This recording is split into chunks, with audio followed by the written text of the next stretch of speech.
Hi friends, YouTube வாழ் நண்பர்கள் அனைவருக்கும் மாப்னாஸ் டெய்ரியின் அன்பான வணக்கங்கள். எல்லாருக்குமே கேக் செய்யணும் அப்படிங்கிறது ரொம்பவே ஒரு ஆர்வமாக இருந்தாலும் அது ஒரு பெரிய சேலஞ்சாக இருக்கும். ஆனால் இந்த வீடியோ பார்த்தீங்கன்னா இவ்வளோதானா கேக் அப்படின்னு தோணும். வீட்டில் இருக்க பொருளை வச்சு ரொம்ப எளிமையான முறையில் ஒரு கேக் எப்படி செய்கிறதுன்னு பார்க்க போகிறோம். அதுக்கு முன்னாடி நம்ம சேனலுக்கு இப்போ தான் நீங்கள் ஃபஸ்ட் டைம் வரீங்கன்னா கண்டிப்பாக சப்ஸ்கிரைப் பண்ணி பெல் பட்டனையும் அழுத்தி ஆள்னு கொடுத்து வச்சுக்கோங்க. அப்போ தான் நாங்கள் போடுற வீடியோஸ் உங்களுக்கு நோட்டிஃபிகேஷனாக வரும். வாங்க வீடியோக்குள்ளே போகலாம். இந்த கேக் செய்யறதுக்கு ஃபஸ்ட்டு நான் தேவையான பொருட்கள் சொல்லிடுறேன். எந்த கப்பில் நம்ம கோதுமை மாவு எடுக்கிறோமோ அதே கப்பில் தான் எல்லா இன்க்ரீடியன்ஸும் எடுக்கணும். ஃபஸ்ட்டு இதில் 1/4 கப் அளவு எண்ணெய், அடுத்து 1/2 கப்பு வெல்லம், அடுத்து தேவையான அளவு பால், 1 கப் அளவு கோதுமை மாவு. இதுதான் இதுக்கு தேவையான பொருள். இப்போ ஒரு பவுல் எடுத்துகிட்டு அதில் தேவையான எண்ணெய், பால், வெல்லம் 3ஐயும் ஃபஸ்ட்டு சேர்த்துட்டு நல்லா பீட் பண்ணிக்கணும். எந்த அளவுக்கு பீட் பண்ணுறோமோ அந்தளவுக்கு கேக் நல்லா வரும். நல்லா பீட் பண்ணிவிட்டு அதுக்கப்புறம் கோதுமை மாவை சேர்த்து நல்லா கலக்கிக்கணும்.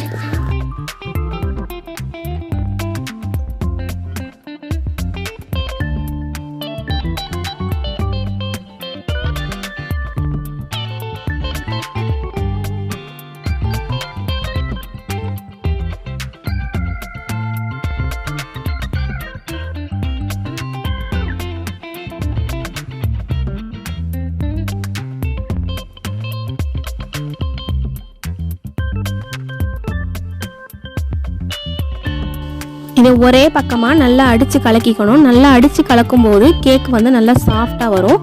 தேவைப்பட்டால் நீங்கள் லைட்டாக சோடா உப்பு சேர்த்துக்கலாம்.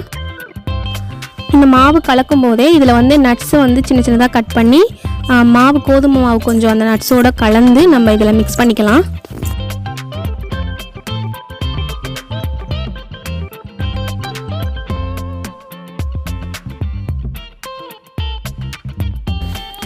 இப்போ இதை ஒரு அடிக்கனமான பாத்திரத்தில் லைட்டாக அடியில் எண்ணெய் தடவிட்டு அது மேலே கோதுமை மாவு இல்லைனா மைதா மாவு அது லைட்டாக தூவி விட்டுட்டு அதுக்கு மேலே இந்த பேஸ்ட்டை அதில் ஊற்றிட்டு நல்லா தட்டிடணும். ஏன்னா ஏர் பபிள்ஸ் இருந்தால் அப்போ தான் வெளியாகும்.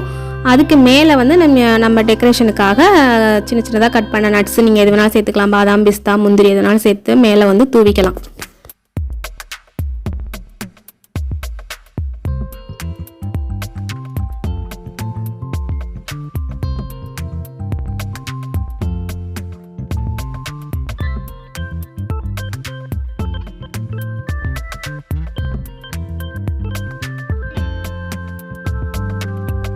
இப்போ கேக்கு செய்கிறதுக்கான மாவு இப்போ நம்ம ரெடி ஆகிட்டு அடுத்து அடுப்பை ஆன் பண்ணி ஒரு அடிக்கனமான பாத்திரத்தை அடுப்பில் வைக்கணும். குக்கர் இல்லை உங்கள்கிட்ட என்ன அடிக்கனமான பாத்திரம் இருக்கோ அதை நீங்கள் பயன்படுத்திக்கலாம். அதில் மண் லைட்டாக பரப்பிக்கணும். மண் எதுக்காகனா கேக் ஒரே ஈவனாக வெந்து வரதுக்காக அந்த மண்ணை நம்ம யூஸ் பண்ணுறோம். மண் ஃபஸ்ட்டு ஹீட் ஆகணும். ஹீட் ஆனதுக்கு அப்புறம் அதுக்கு மேலே ஒரு ஸ்டாண்டு அல்லது திருமணை வச்சு அதுக்கு மேலே இந்த கேக்கை நம்ம கேக் செய்கிறதுக்கான மாவை வைக்க போகிறோம். இது வெந்து வரத்துக்கு ஒரு 30 or 35 மினிட்ஸ் ஆகும். அதுக்கப்புறம் நீங்கள் ஓப்பன் பண்ணி ஒரு குச்சி இல்லைனா ஒரு ஸ்பூன் விட்டு பார்த்தீங்கன்னா அந்த மாவு அதில் ஒட்டாமல் வரும். அதுதாங்க கரெக்டான பதம். அவ்வளோதாங்க, சூப்பரான ஸ்பாஞ்சியான ஒரு ஹெல்த்தியான ஒரு கேக் இப்போ ரெடி ஆகிட்டு. இதை நல்லா ஸ்மூத்தாக இருக்குது. சாப்பிடவும் ரொம்ப அருமையாக இருக்கும். நீங்கள் வீட்டில் ட்ரை பண்ணி பாருங்கள். நம்ம குழந்தைங்களுக்கு பர்த்டே எந்த செலிப்ரேஷனாலும் உடனே நம்ம கேக் வெட்டுறதுக்கு ரெடி பண்ணுறோம்.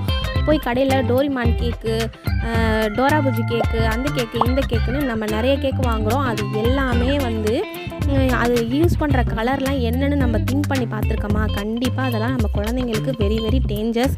ஸோ இந்த மாதிரி நீங்கள் வீட்டில் செஞ்சு கொடுத்தா அது நமக்கும் அவங்களும் ஹாப்பியாக இருப்பாங்க. அதே சமயத்தில் நம்மளும் ஒரு ஹெல்த்தியான ஃபுட்டு நம்ம ரெடி பண்ணி கொடுத்துருக்கோம் அப்படின்னு நமக்கும் ஒரு மனநிறைவு இருக்கும். ஸோ இந்த வீடியோ உங்கள் எல்லாருக்குமே ரொம்ப யூஸ்ஃபுல்லாக இருக்கும்னு நினைக்கிறோம். அடுத்து இன்னொரு வீடியோவில் பார்க்கலாம்.